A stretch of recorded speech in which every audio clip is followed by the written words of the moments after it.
আমাদের সৎজবর সৎ জিয়াউদ্দিন সুবর্ণচর উপজেলা আমাদের নদীতে ভাঙি যেতেছে। আমরা এখন নদীতে ভাসতেছি। আমার সরকারের কাছে আমি আবেদন করছি, আমি বড় নির্মাণ চাই।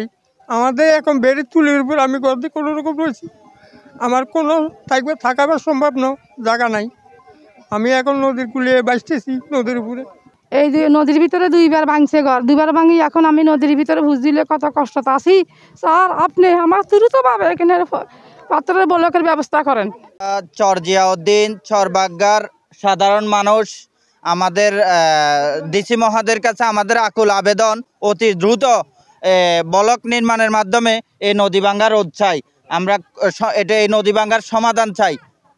আমরা চর জিয়াউদ্দিন চরবাগ্গা সাধারণ ভূমিহীন পরিবার দীর্ঘদিন আমরা এখানে বসবাস করতেছি। নদীর ভাঙ্গনে কপালে পড়ে আমাদের শত শত বাড়িঘর নদীতে ডসে যেতেছে। এখন আমরা রক্ষা পাচ্ছি না। আমাদের রক্ষার্থে আমাদের দ্রুত এই নদী প্রতিরোধে ব্লক নির্মাণ করা হোক।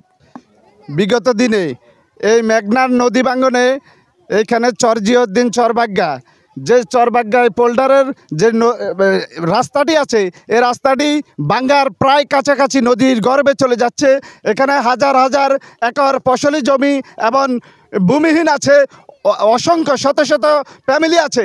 এইখানে আমি সরকারের প্রতি অনুরোধ করব, নোয়াখালী জেলা প্রশাসকের প্রতি অনুরোধ করব, মাননীয় ডিসি মহোদয়ের প্রতি অনুরোধ করব, আমাদের এখানে এই অতি তাড়াতাড়ি একটা ব্লকের নদী ভাঙ্গন থেকে ব্লক দিয়ে নদী ভাঙ্গন থেকে এই ফ্যামিলিগুলোকে হাজার হাজার ফসলি জমিকে অন্তত আপনি বাঁচান।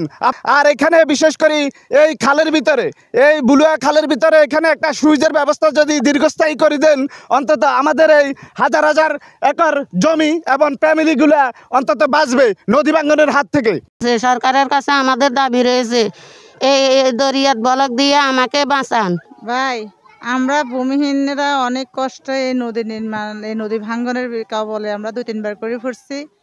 এখন আমরা দ্রুত প্রশাসনের কাছে জোর দাবি জানাতেছি, আমাদের এখানে যে ব্লক নির্মাণ হয়, আমাদের বেড়িবাঁধ ভাঙে দিলে হাজার হাজার ভূমিহীন আমরা নদীতে ভাসে যাব। হাজারো গরিব অসহায় মানুষ, এরা সবাই খেটে খাওয়া মানুষ। এদের শেষ সম্বল ছিল এই নদী, তা খেয়ে নিয়েছে। এখন অল্পটুকু জায়গা আছে, তাও যদি নিয়ে নেয়, এখানে প্রায় 10,000 মানুষের বসতি আছে। তারা কোন বিপর্যয় তাদের উপরে নেমে আসবে এটা বলাও বাহুল্য। এখন নদী ভাঙ্গার স্প্রেড ব্যাগ এত বেশি বৃদ্ধি পাইছে, দিনে মনে হচ্ছে 5-10 একর করে জমি খেয়ে নিচ্ছে। তো এখানে অনেকগুলো ফ্যামিলি ছিল, অনেক ফ্যামিলিগুলা নদীর কবলে বিলীন হয়ে গেছে, বাড়িঘর নদীতে ভেঙে গেছে। তো এখানে আমার পিছনে যে বাঁধটা আছে, এই বাঁধটা যদি ভাঙে তাহলে পিছনে একটা মসজিদ, একটা মাদ্রাসা আছে, বিশাল একটা এলাকা আছে, এখানে অসংখ্য মানুষের বসতি আছে। তো এই মসজিদ মাদ্রাসা এক পর্যায়ে নদীতে ভেঙে পড়বে, মাদ্রাসার বাচ্চাগুলো লেখাপড়ার ক্ষতিগ্রস্ত হবে।